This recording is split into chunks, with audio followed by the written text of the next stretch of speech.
Hey, what's up, peoples? My name is Tracy Eppinger, and this show is called Nerd is the Word, where I basically give you the rundown on three main topics, which is game, movies, and tech. And the first thing I'm going to start off with is Halo 4. Now, Halo 4, for those who do not know, is the 7th installment of the Halo franchise. Now, this game basically takes place 5 years after the event of what happens in Halo 3.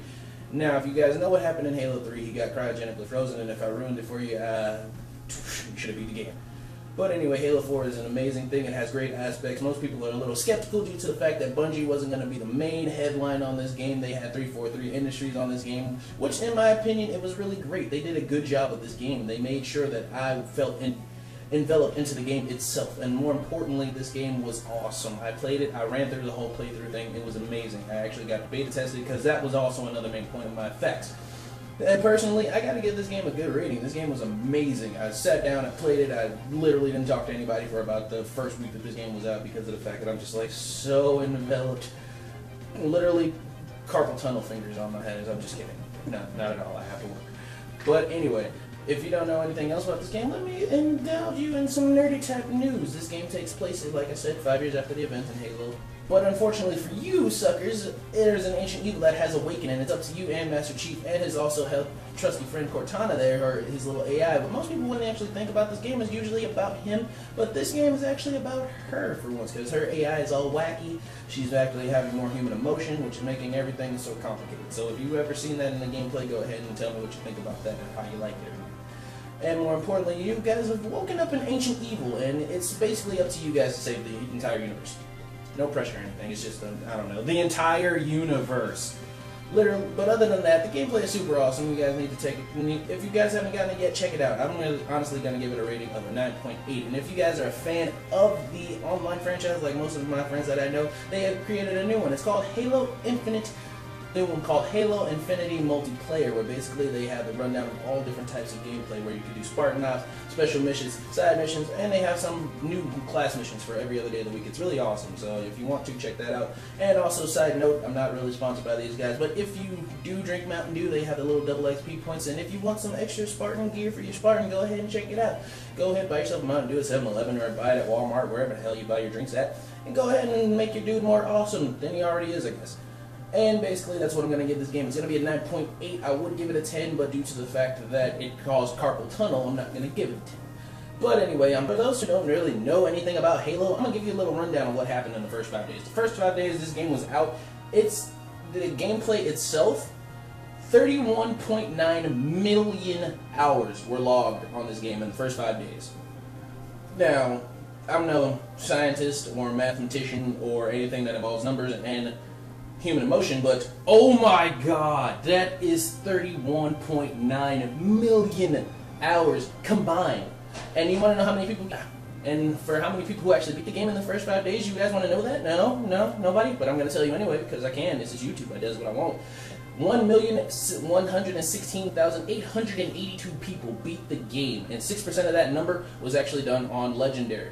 So for those guys who did Legendary, bravo, you surpassed most of the people that I know, and especially myself. I'm not a legendary person. I'll do it on hard, but I'm not going veteran status on anybody, because let's be honest, I'm not that great of a gamer, but I do love playing them and talking about them, so yay, it works out for somebody.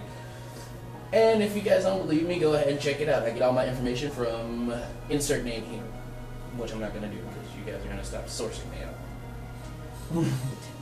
But anyway, I'm going to start off with the next thing on the chopping block. And on the chopping block for this one is going to be Skyfall. The Skyfall movie, if you guys don't know about it, is the 23rd installment of the James Bond movies.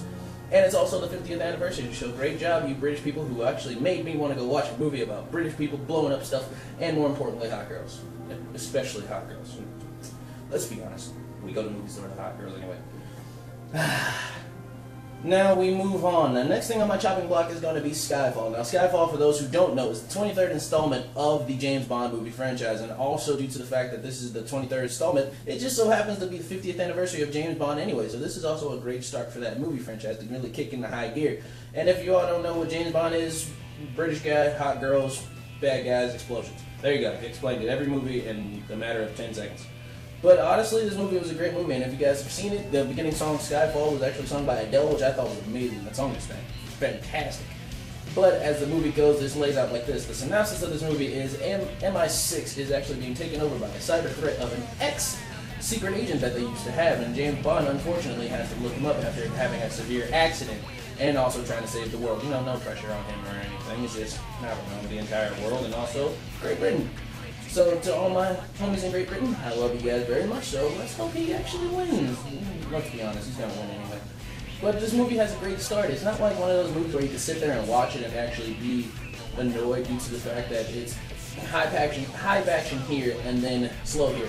High action, slow action. Stuff like that. It's actually a good constant pace of action, comedy, drama, and it continues on. It's a continuation of the good flow of the movie that makes it a proper movie for me to watch. And I went to see it with my mother because, you know, mother and son opportunities are one of those things that are hard to come by nowadays, due to the internet and everything like that. But other than that, it was a really great movie. And basically, I'm gonna give it 4 panda bear hugs out of 5. Now that's a really big deal, especially coming from me. I'm gonna go recommend this movie to watch it for anybody. If you want to go watch it by yourself, you can. If you want to go watch it with your girlfriend, you can. If you want to go watch it with your boys, go right ahead. If you want to watch it with your girls just because Daniel Craig looks like this, then yeah, go right ahead. It's a really great movie, so check it out. I'm honestly gonna give it a great grade. And the last thing I'm talking about today is the mini Apple iPad. Now, a lot of my friends like to ask me about the iPad, basically due to the fact that I am not a super Apple fanboy, but I do know my technology. And more importantly, I wonder who woke up one morning saying, hey, my iPad's too big. Oh, why? Why are you too big, iPad? And then the next guy goes, hey, my Apple iPhone is too small. Why can't I watch movies like I want to? And then somebody just walks in the middle of these guys saying, hey guys, hey. Why don't we make a mini iPad? It could revolutionize the world. At first, I'm pretty sure they were like, nah, that's pretty stupid. But then they talked about it a little more. They're like, this is genius!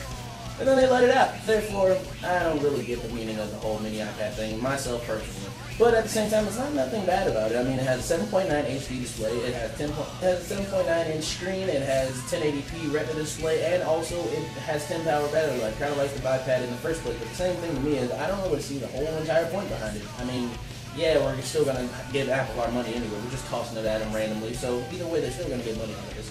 But other than that, I myself don't see it as a good buy for yourself. If you're going to buy a mini iPad, why not just buy the regular iPad? It makes more sense. Granted, it's going to cost a little more, but at the same time, you're going to get what you pay for, so there's no really going back on that. The Wi-Fi is also amazing because I actually use my friend's Apple iPad a lot due to the fact that I haven't bought one. But I plan on buying one, so either way, it's going to be a great thing. So anyway, back to the main point. If you're going to go buy this, I would recommend buying a regular iPad. I don't know who's going to buy a mini iPad. I will find out who has one, and I'll talk to them and see how they do. But either way, that's how I feel about it. But anyway, it's up to you what you want to do with your money, and I'm not going to say anything about it. It's all about us having a conversation. Me and you, back and forth. I don't care what you say. We're just going to have a nice conversation. And that's the show. I hope you guys enjoyed it. This is my first episode. I'm going to be trying to make it a little better due to the fact that, as you can see, I don't really have a proper place to film my videos. So I decided to use my back wall with all my cool posters and stuff. But anyway, that's the show. If you guys like it, let me know with a thumb. And that is the show. I hope you guys liked it. I'm really going to try hard to make these things look better due to the fact that I have limited money and I'm shooting this on a camera phone. So therefore, it's not going to be the greatest quality you'll ever get, but damn sure I'll make sure you get the best information possible. And yeah, I got posters on the wall here and it's all great and good. And more importantly, make sure you stick around, okay? My name is Tracy Eppinger and this is the show. Bye.